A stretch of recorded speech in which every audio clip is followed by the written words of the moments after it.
എൻ്റെ എത്രയും സ്നേഹം നിറഞ്ഞ ശ്രീധരം ചാനലിൻ്റെ പ്രേക്ഷകരെ, എല്ലാവർക്കും നമസ്കാരം. എല്ലാവരെയും വീണ്ടും ഒരു പുതിയ വീഡിയോയിലേക്ക് പരിചയപ്പെടുന്നതിൽ സന്തോഷം. സുഹൃത്തുക്കളെ, ഇന്ന് നമുക്ക് ആയില്യം നക്ഷത്രത്തെപ്പറ്റി ചിന്തിക്കാം. ആയില്യം നക്ഷത്രം ബുധൻ്റെ നക്ഷത്രമാണ്. വളരെ വിവേകശാലിയുള്ളവരും വളരെ ചിന്തനാശക്തിയുള്ളവരുമായിരിക്കും ഈ ആയില്യം നക്ഷത്രക്കാർ. ഏത് കാര്യത്തെയും വളരെ അപഗ്രഥിച്ച് അതിൽ നിന്ന് കറക്റ്റായിട്ടുള്ളൊരു സൊല്യൂഷൻ കണ്ടെത്താൻ ആയില്യം നക്ഷത്രത്തെ കഴിഞ്ഞ് വേറെ ആരും ഇല്ല എന്ന് തന്നെ പറയാം. ആയില്യം നക്ഷത്രത്തിൻ്റെ ദേവത നാഗദേവതയാണ്. അതുകൊണ്ട് തന്നെ നാഗദേവത എന്ന് പറയുന്നത് നമ്മൾ ഒന്ന് മനസ്സിലാക്കണം. നമ്മുടെ കുണ്ടലിനി ശക്തിയുമായിട്ട് വളരെ ബന്ധപ്പെട്ട ഒരു നക്ഷത്രമാണ് ഈ ആയില്യം. പൊതുവെ ആയില്യം നക്ഷത്രക്കാർ ഒരു കാര്യം തീരുമാനിച്ചാൽ, അതായത് പ്രത്യേകിച്ച് അവർക്ക് ഒരു ആ ലക്ഷ്യത്തിലേക്ക് പോകാനായിട്ട് വളരെ എളുപ്പം സാധിക്കും. എന്നാൽ അവർക്ക് ദൈവികമായ ഒരു ശക്തി അവരെ പെട്ടെന്ന് അവർക്ക് ആ കാര്യങ്ങളിലേക്ക് അടുപ്പിക്കും. എന്നാൽ സുഹൃത്തുക്കളെ, കഴിഞ്ഞ 2.5 വർഷമായിട്ട്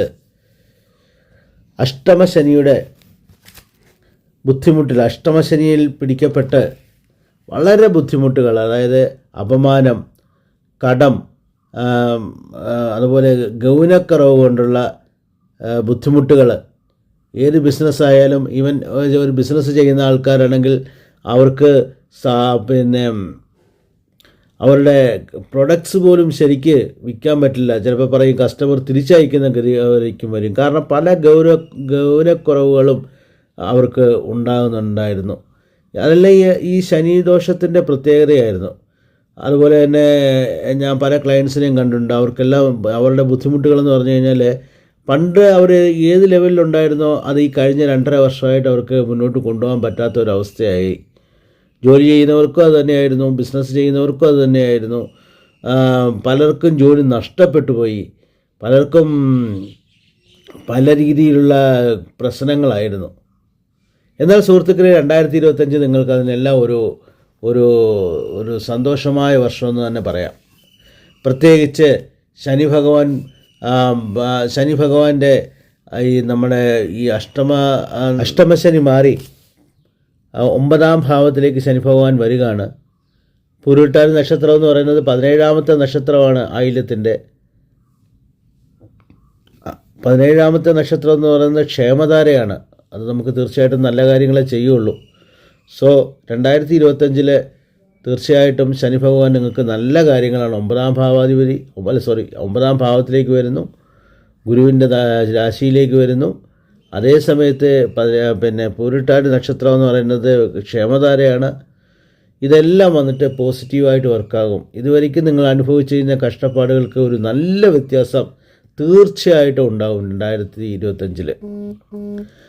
അതുപോലെ തന്നെ ഗുരു അടുത്തത് പോസിറ്റീവായിട്ട് നിന്ന് മകയിര നക്ഷത്രത്തിലെ പോസിറ്റീവായിട്ടുള്ളൊരു ഗ്രഹം, വളരെ നല്ല വൈബ് കിട്ടുന്ന ഒരു ഗ്രഹം. അത് വന്നിട്ട് നമുക്ക് എങ്ങനെയെന്നാൽ ഗുരു വന്നിട്ട് നന്നായിട്ടിരുന്ന് കഴിഞ്ഞാൽ തീർച്ചയായിട്ടും അവരുടെ ജീവിതത്തിൽ ഇപ്പോൾ 12ാം ഭാവത്തിലേക്കാണ് വരുന്നതെങ്കിലും 12ാം ഭാവത്തിൽ നല്ല കാര്യങ്ങളെ ചെയ്യുള്ളൂ. അതേസമയത്ത് ക്ഷേമധാരയിലേക്ക് തന്നെയാണ് വരുന്നത് 17ാമത്തെ ഗുരു വരുന്നത്. അതും നമുക്ക് ഒരു വലിയ പ്രയോജനം ചെയ്യും. എങ്ങനെയൊക്കെ നോക്കിയാലും നമുക്ക് ഗുരു വളരെ പോസിറ്റീവായിട്ടാണ് വർക്ക് ചെയ്യാൻ പോകുന്നത്. പിന്നെ കേതു തീർച്ചയായും 4ാം ഭാവത്തിലെ ഉത്തരം നക്ഷത്രത്തിലേക്ക് വരുന്നു. അതും ക്ഷേമധാരയിലേക്ക് വരുന്നു.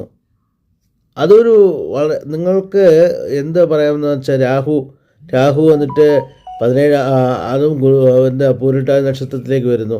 അത് നിങ്ങൾക്ക് ക്ഷേമധാരയാണ്. പക്ഷേ അഷ്ടമത്തിലാണെങ്കിലും അഷ്ടമത്തിൻ്റേതായിട്ടുള്ള ചെറിയ പ്രശ്നങ്ങൾ ഉണ്ടാക്കുമെങ്കിലും അതും ക്ഷേമധാരയാണ്.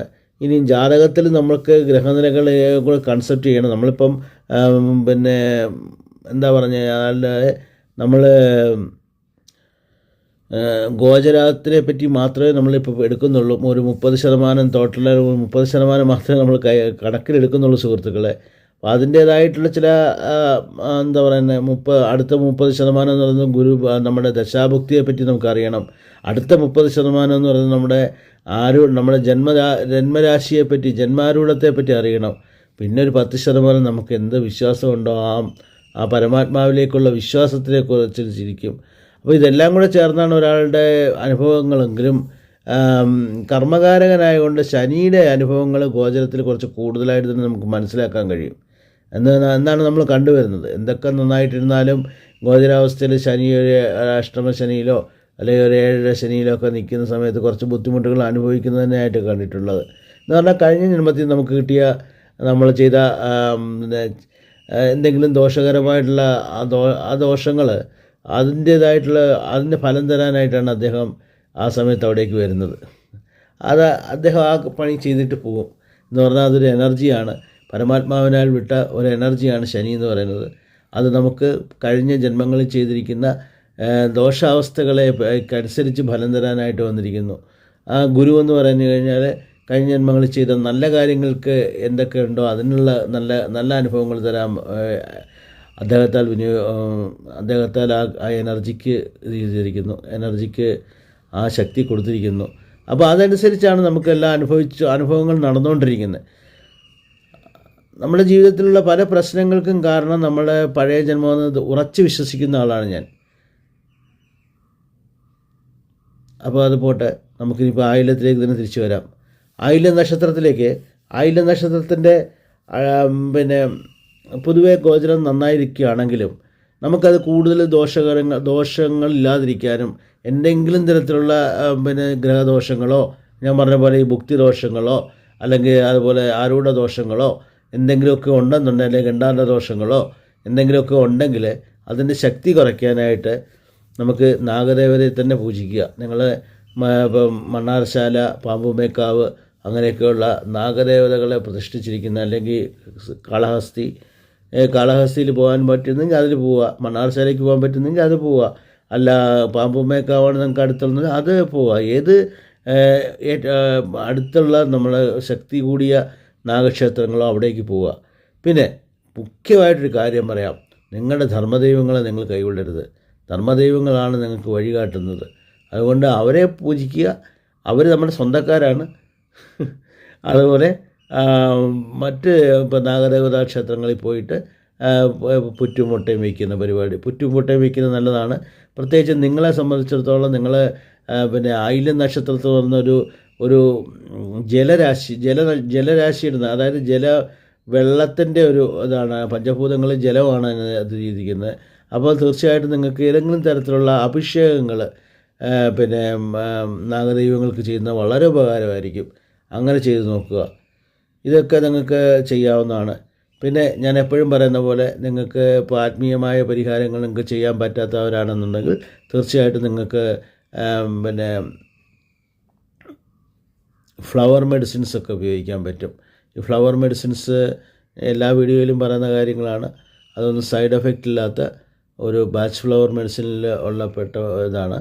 അത് ഞാനിപ്പം ഈ പ്രത്യേകിച്ച് ആയില്യ നക്ഷത്രത്തിന് ഞാൻ ELM, അതായത് ELM 30 എന്ന് പറയുന്ന ഒരു ഇത് വളരെ, അതായത് ബുധൻ്റെ ഒരു ഇതാണ് അത്.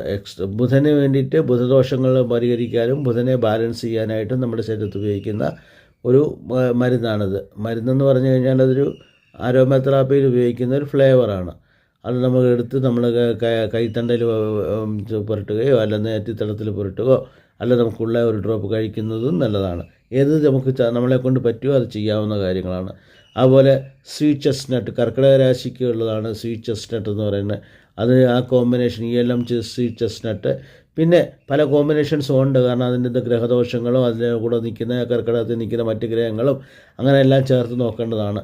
പൊതുവേ 2025 എന്ന് പറയുന്നത് ആയില്യം നക്ഷത്രത്തിനെ സംബന്ധിച്ചോളം വളരെ നല്ല നക്ഷത്രമാണ്. നല്ല കാലമാണ്. കഴിഞ്ഞ വർഷങ്ങളിൽ നിങ്ങൾപ്പെട്ട കഷ്ടപ്പാടുകളിൽ നിന്ന് നിങ്ങളൊരു പുതിയ ലൈഫിലേക്ക് വരികയാണ്. പിന്നെ കേതുവിൻ്റെ രണ്ടാം ഭാഗം കുടുംബത്തിലേക്ക് വരുന്നത് നിങ്ങൾ പക്ഷേ കുടുംബത്തെ വിട്ട് മാറി നിന്ന് ജോലി ചെയ്യേണ്ടി വരും. അതായിരിക്കും നല്ലതും എന്ന് പറഞ്ഞാൽ ഞാനങ്ങനെ പറയാൻ കാരണം എന്താ വെച്ചാൽ കേതു വന്ന് കുടുംബരാശിയിൽ നിൽക്കുന്നത് വന്നിട്ട് എന്താണെന്ന് വെച്ച് കഴിഞ്ഞാൽ ചില അടുത്ത് നിൽക്കുകയാണെങ്കിൽ കൂടുതൽ എന്താ പറയുന്നത് സ്പർദ്ധകൾക്കിടയാകാൻ ചാൻസ് ഉണ്ട്. ദൂരെ നിൽക്കുമ്പോൾ സ്നേഹം വന്ന് എപ്പോഴും നല്ല ശക്തപ്പെടും. അങ്ങനെയാണ് അതിൻ്റെ ആ ഒരു ഇത്. അതുകൊണ്ട് കേതുവിൻ്റെ ആ ഒരു വരവ് നിങ്ങൾക്ക് വേണമെന്നുണ്ടെങ്കിൽ പരിഹാരങ്ങൾ വന്നിട്ട് ഗണപതിക്ക് ചെയ്യാം. അല്ലാതെ നിങ്ങൾ അടുത്ത് നിൽക്കുകയാണെങ്കിൽ ദൂരെ നിൽക്കുന്നവരാണെങ്കിൽ ആ പ്രശ്നങ്ങളൊന്നുമില്ല, അത് നന്നായിട്ട് പോകും, കുഴപ്പങ്ങളൊന്നുമില്ല. അപ്പോൾ ഇങ്ങനെയാണ് ആയില്യം നക്ഷത്രത്തിൻ്റെ 2025. എൻ്റെ സുഹൃത്തുക്കളെ എനിക്ക് വിശദീകരിക്കാൻ പറ്റില്ല. കാരണം ജ്യോതിഷം ഒരു കടലാണ്. നിങ്ങൾക്ക് കൂടുതൽ അറിയണമെന്നുണ്ടെങ്കിലും ഈ ഫ്ലവർ തെറാപ്പിയെ പറ്റി കൂടുതൽ അറിയണമെന്നും അല്ല മറ്റ് ആത്മീയ പരിഹാരങ്ങളായാലും കർമ്മ പരിഹാരങ്ങളായാലും ഞാനുമായിട്ട് നിങ്ങൾക്ക് കോൺടാക്റ്റ് ചെയ്യാം. എൻ്റെ വാട്സപ്പ് നമ്പറുണ്ട്, അതിലേക്ക് നിങ്ങൾ മെസ്സേജ് അയച്ചാൽ മതി. സമയം പോലെ ഞാൻ നിങ്ങളെ കോൺടാക്റ്റ് ചെയ്യാൻ ശ്രമിക്കാം. എന്നാൽ ഞാൻ ഈ വീഡിയോ ഞാനത് ഉപസംഹരിക്കുകയാണ്. സന്തോഷം. എല്ലാവരെയും അമ്മ മഹാകാളി അനുഗ്രഹിക്കട്ടെ. നന്ദി.